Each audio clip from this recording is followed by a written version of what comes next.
بقولك ايه، ما تيجي نتمشى انا وانت في حياة احدهم. في بنت لفتت نظري بستايلها العنيف وملامحها اللاتينية ولبسها الغريب ولكنتها الأغرب، ومن أول نظرة عرفت إن دي مش مجرد مصارعة عادية. بصراحة كده يا عزيزي، أنا أول ما شفتها قلت لنفسي دي مكانها غرفة الكواليس. أنا هنا بكلمك عن ستيفاني فاكير، وآه يا عزيزي ده اسمها الحقيقي اللي اختارت إنها ما تغيروش حتى جوه الاتحاد. مصارعين قليلين اللي عملوا حاجة زي كده.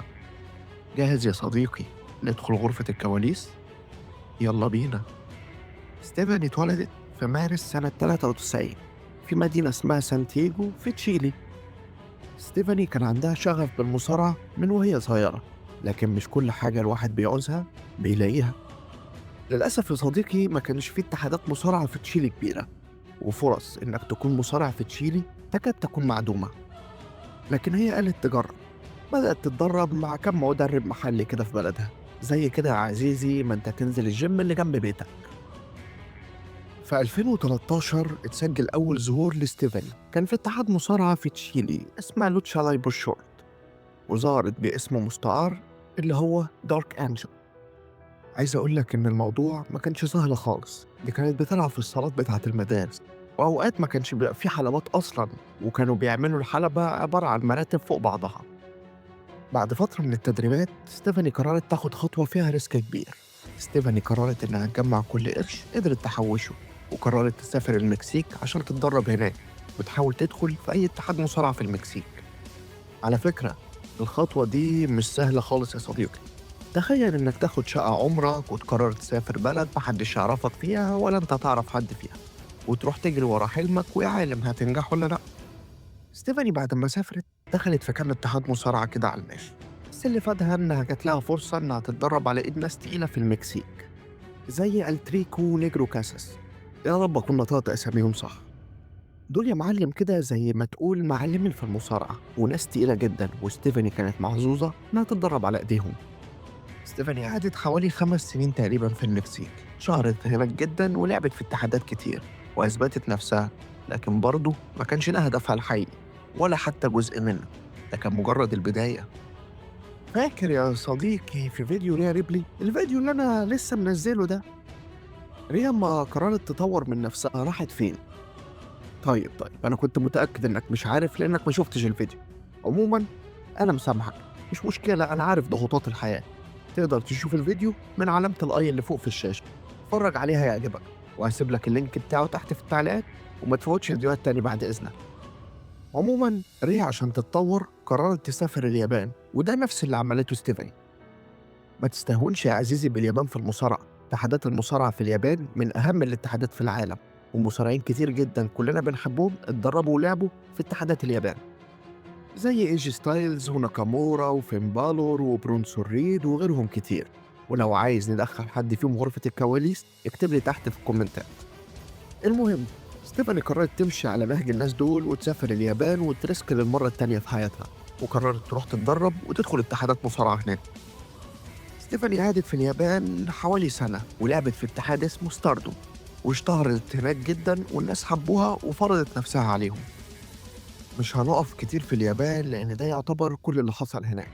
بعد مرور سنة في اليابان ستيفاني قررت إنها ترجع المكسيك تاني بعد ما كسبت شهرة عالمية والناس عرفوها.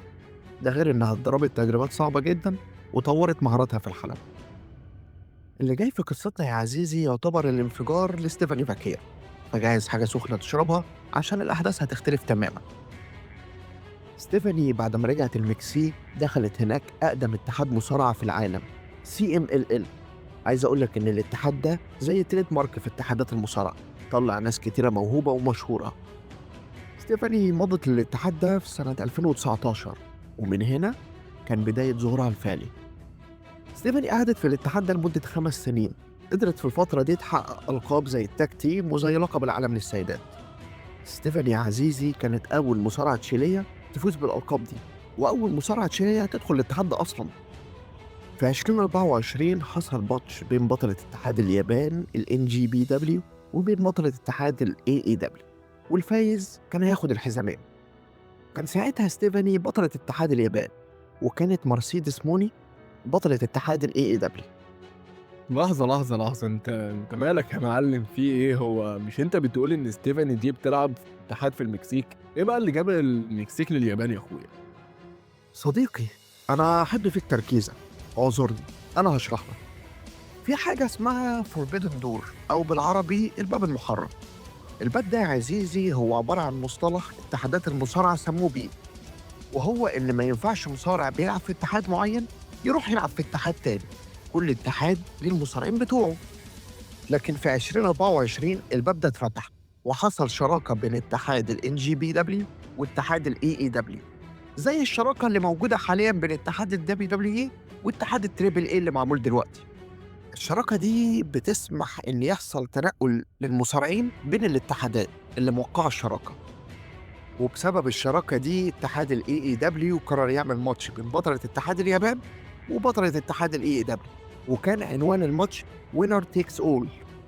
في الفترة دي كانت ستيفاني بطلة اتحاد المكسيك وبطلة اتحاد ال NGPW، وكانت هي اللي هتلعب الماتش.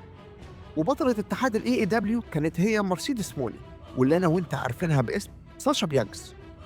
أيوة يا عزيزي، هي اللي كانت بتلعب في الدبليو دبليو إي، بس سابته وراحت اتحاد ال AEW.